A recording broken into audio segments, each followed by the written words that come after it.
Hello guys, welcome back to the channel. तो हम आपके लिए एक सीरीज़ लेके आए हैं बायोलॉजी की, जिसमें हम जनरल बायोलॉजी के बारे में हम आपसे डिस्कशन करेंगे। फिर उसके बाद फिजिक्स की, केमिस्ट्री की और सारे सब्जेक्ट्स की भी सीरीज़ आएगी। तो यहाँ पे ये आपकी क्लास फर्स्ट है, इंट्रोडक्टरी क्लास होने वाली है, जिसमें हम लोग कुछ चीज़ों को जानेंगे। तो आइए हमारे साथ शुरू करते हैं इस टॉपिक को। तो सबसे पहले अगर हम लोग बायोलॉजी के बारे में जानते हैं, तो बायोलॉजी के सबसे पहले हम डेफिनेशन के बारे में जान लेते हैं कि क्या इसकी डेफिनेशन है। तो it is a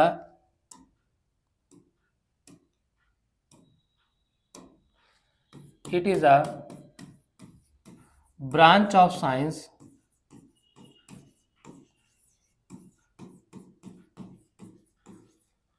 that deals with it is a branch of science that deals with life and living organism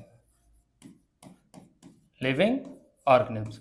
साथ साथ लिखते भी रहिएगा, नोट्स बनाते भी रहिएगा, तो याद करने में आसानी होगा।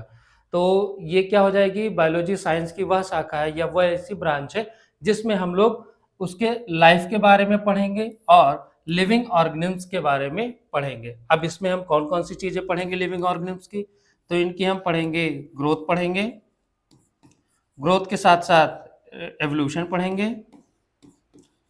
एवोल्यूशन के साथ साथ हम इनके फंक्शंस को पढ़ेंगे और लिविंग ऑर्गन्स के स्ट्रक्चर्स को भी हम लोग देखेंगे कि इनके कैसे स्ट्रक्चर होते हैं। ठीक है, तो आगे चलते हैं। आगे हम लोग नेक्स्ट, तो बायोलॉजी जो वर्ड है ये कहाँ से आया इसके बारे में हम लोग जान लेते हैं। तो बायोलॉजी वर्ड जो है ये एक ग्रीक वर्ड है,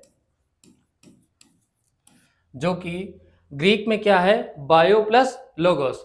अब इसका बायो का मतलब क्या हो जाता है, लाइफ, और लोगोस का मतलब हो जाता है स्टडी। तो यहां से हम बायोलॉजी की एक और डेफिनेशन निकाल सकते हैं, the study of life is known as biology.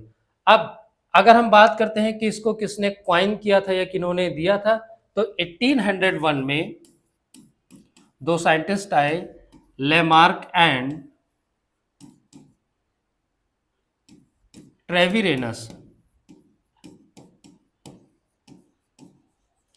दो साइंटिस्ट थे, लेमार्क और ट्रेविरेनस। इन दोनों ने बायोलॉजी वर्ड को क्वाइन किया था। आइए आगे चलते हैं हम लोग। अगर हम बात करते हैं who is the father of biology, तो जैसे आप ये पिक्चर में देख पा रहे हैं, Aristotle is known as the father of biology. अब अगर हम इनकी बर्थ की बात कर लेते हैं कि इनका बर्थ कहाँ हुआ था या कब हुआ था, तो इनका बर्थ एथेंस में हुआ था और 327 बीसी में हुआ था। इनकी डेथ जो हुई थी वो 285 बीसी में हुई थी। यानी अगर हम इसको इमेजिन करें तो आज से लगभग 2500 साल पहले एरिस्टोटल इस दुनिया में आए और उन्होंने बायोलॉजी के टर्म में इतना वर्क किया कि हम इनको फादर ऑफ बायोलॉजी भी कहते हैं। आगे, अब इनकी एक बुक थी जिसके बारे में हम लोग समझ लेते हैं। बुक का नाम था इनका हिस्टोरिया एनिमेलियम, और इस बुक में इन्होंने 500 प्लस एनिमल्स के बारे में क्लासिफिकेशन किया था, यानी क्लासिफाई किया था। तो he classified over 500 plus animals in his book Historia Animalium. इतना नोट करिए आप लोग। नेक्स्ट, अब हम लोग बात करते हैं who is the father of botany. तो फादर ऑफ बॉटनी, ये पिक्चर लगी हुई है और ये किसकी पिक्चर है, थियोरेस्टस की पिक्चर है। थियोरेस्टस, एरिस्टोटल के बाद थियोरेस्टस आए थे। अब इन्होंने बॉटनी में भी बहुत सारा काम किया था, इनके पास गार्डन भी था बॉटनी का। वो जब हम इनके बारे में जब हम डिटेल वीडियो पढ़ेंगे तो उसमें हम लोग जानेंगे। अब इनकी एक और बुक थी,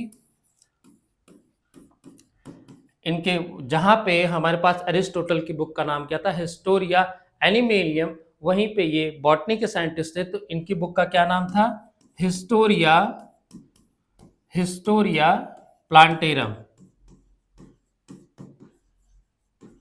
और इस बुक में इन्होंने 500 प्लस प्लांट्स के बारे में क्लासिफाई किया था या उनको बताया था। ठीक है, एक बार हम लोग फिर से रिवीजन कर लेते हैं। फादर ऑफ बायोलॉजी एरिस्टोटल को कहा जाता है। इनका बर्थ 327 बीसी में हुआ था। इनकी बुक का नाम था हिस्टोरिया एनिमेलियम, और जिसमें इन्होंने 500 प्लस एनिमल्स को क्लासिफाई किया था।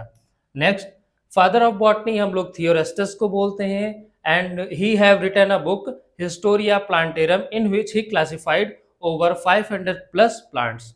ठीक है, आगे अब हम लोग बात करते हैं क्लासिफिकेशन ऑफ लिविंग ऑर्गेनिम्स। तो इसका अगर हम बात करते हैं वैज्ञानिक आधार जिन्होंने दिया वो एक साइंटिस्ट थे, जॉन रे। जॉन रे ने क्लासिफाई किया था लिविंग ऑर्गेनिम्स को। यहां तक समझने में कोई प्रॉब्लम हो रही हो तो आगे बताइए हमको। इसके आगे हम लोग चलते हैं। अब इन्होंने क्लासिफिकेशन का आधार तो दे दिया, लेकिन मॉडर्न क्लासिफिकेशन किसने किया, ये इसके बारे में, क्लासिफिकेशन के बारे में और किसने बताया?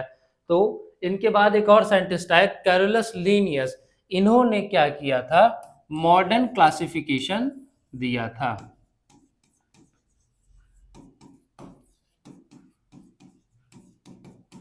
मॉडर्न क्लासिफिकेशन दिया था।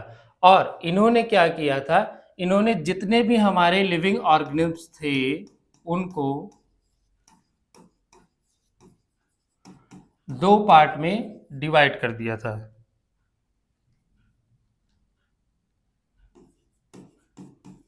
जितने भी हमारे लिविंग ऑर्गेनिम्स थे उनको इन्होंने दो पार्ट में डिवाइड कर दिया था। कौन कौन से पार्ट में या कौन कौन से किंगडम में? तो एक हो जाएगा आपका एनिमल किंगडम और दूसरा हमारा प्लांट किंगडम। इन्होंने क्लासिफाई किया था। यहां तक कोई प्रॉब्लम हो तो बताइए।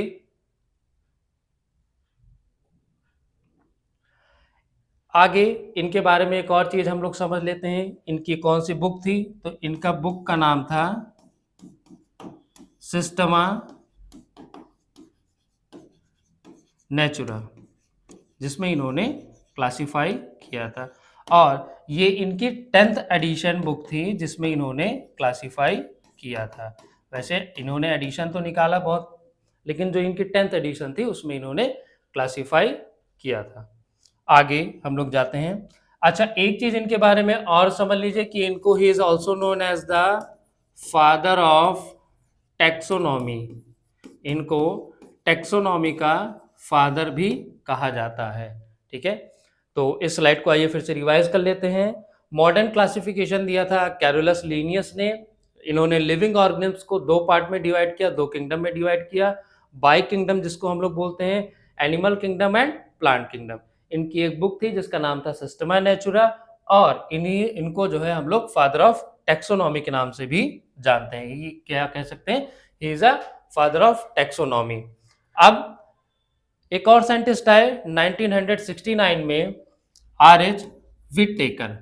अब इन्होंने क्या किया? इन्होंने 5 किंगडम क्लासिफिकेशन दिया।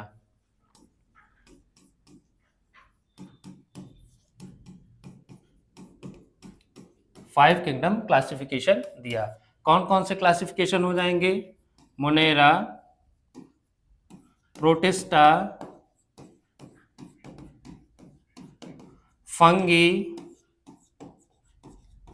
एल्गा, और फिफ्थ हो जाएगा हमारा एनिमेलिया। तो इन्होंने 5 किंगडम क्लासिफिकेशन दिया। एक बार हम फिर से समझ लेते हैं।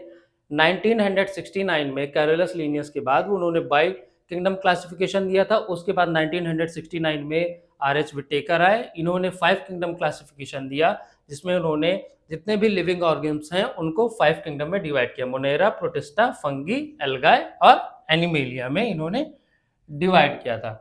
अब बात कर लेते हैं हमारे सेल स्ट्रक्चर के बारे में कि सेल स्ट्रक्चर कैसा है हमारा। साइटोलॉजी के बारे में बात कर लेते हैं। तो सबसे पहले हम सेल का डेफिनेशन लिख लेते हैं। Cell, it is the basic structural and functional unit of all living organisms. It is the basic structural and functional unit of all living organisms. यानी जितने भी हमारे जो स्ट्रक्चर्स हैं और फंक्शंस हैं वो हमारे किसके थ्रू परफॉर्म होंगे, सेल के थ्रू परफॉर्म होंगे। यानी अगर हमारी बॉडी बनी हुई है तो हमारे बॉडी के जो छोटे स्ट्रक्चर हैं या बड़े भी स्ट्रक्चर हैं वो सारे सेल से बने हुए होते हैं, और हमारे बॉडी के जो भी फंक्शन है वो फंक्शन को परफॉर्म करने में कौन हेल्प करता है, सेल हेल्प करता है। On the basis of number, on the basis of number के बेसिस पे हम सेल को दो पार्ट में डिवाइड करते हैं। पहला यूनिसेलुलर और दूसरा मल्टी सेलुलर। ठीक है, अब सेल के बारे में एक और चीज आप जान लीजिए कि नंबर के बेसिस पे तो हमने यूनिसेलुलर मल्टी सेलुलर में इनको जो है क्लासिफाई कर दिया। अब जो हमारी बॉडी के जितने भी फंक्शन होते हैं वो सेल परफॉर्म करते हैं। अब शेप एंड साइज की अगर हम बात करते हैं तो हमारी ही बॉडी के डिफरेंट ऑर्गन्स में डिफरेंट टाइप के शेप एंड साइज मिलेंगे। नंबर्स की अगर हम बात करते हैं तो जितने बड़े ऑर्गन्स होंगे उनमें ज्यादा नंबर ऑफ सेल्स होंगे, जितने छोटे ऑर्गन्स होंगे उसमें लिमिटेड अमाउंट में सेल होंगे। जैसे अगर हम कंपेयर करें एक रैट को, चूहे को कंपेयर करें एक एलिफेंट से, तो रैट में जो है वो लिमिटेड अमाउंट में सेल होगा, लेकिन एलिफेंट में वो उससे कहीं ज्यादा अमाउंट में सेल प्रेजेंट होगा। ठीक है, आगे नेक्स्ट अब सेल थ्योरी की अगर हम बात करते हैं, सेल थ्योरी तो दो साइंटिस्ट आए थे जिनका नाम था स्केलिडन एंड स्वान। अब दोनों ने अलग अलग दिया था, 1838 और 1839 में इन्होंने दिया था। लेकिन जब एनसीईआरटी ने 1839 माना तो हमारे कभी भी जब ये क्वेश्चन आ जाएगा कंपटीशन में तो हम लोग 1839 ऑप्शन को टिक करेंगे अगर 1839 दिया है तो, अदरवाइज 1838 हम लोग टिक करेंगे। अब स्केलेटन और स्वान ये क्या थे, ये एनिमल्स के साइंटिस्ट थे और ये प्लांट्स के साइंटिस्ट थे, यानी ये जूलॉजिस्ट थे और ये बॉटनिस्ट थे। अब इन्होंने बताया कि cell is the structural and functional unit of all living organisms. यानी सेल क्या है, स्ट्रक्चरल और फंक्शनल यूनिट है सभी लिविंग ऑर्गेनिम्स का। ठीक है, दूसरा इन्होंने बताया all cell arise from pre existing cells. तो जितने भी सेल्स होते हैं वो प्री एग्जिस्टिंग सेल से बने होते हैं। ठीक है, तो यहाँ पे हम लोगों ने पढ़ा सेल थ्योरी के बारे में, थोड़ा सा थियोरेस्टस के बारे में हम लोगों ने पढ़ा, कैरोलस लिनियस के बारे में पढ़ा, आरएचबी टेकर के बारे में पढ़ा।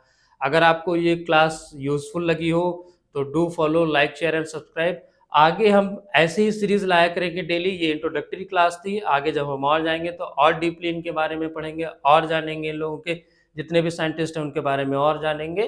तो चैनल को लाइक कर दीजिए, शेयर एंड सब्सक्राइब कर दीजिए। Thank you.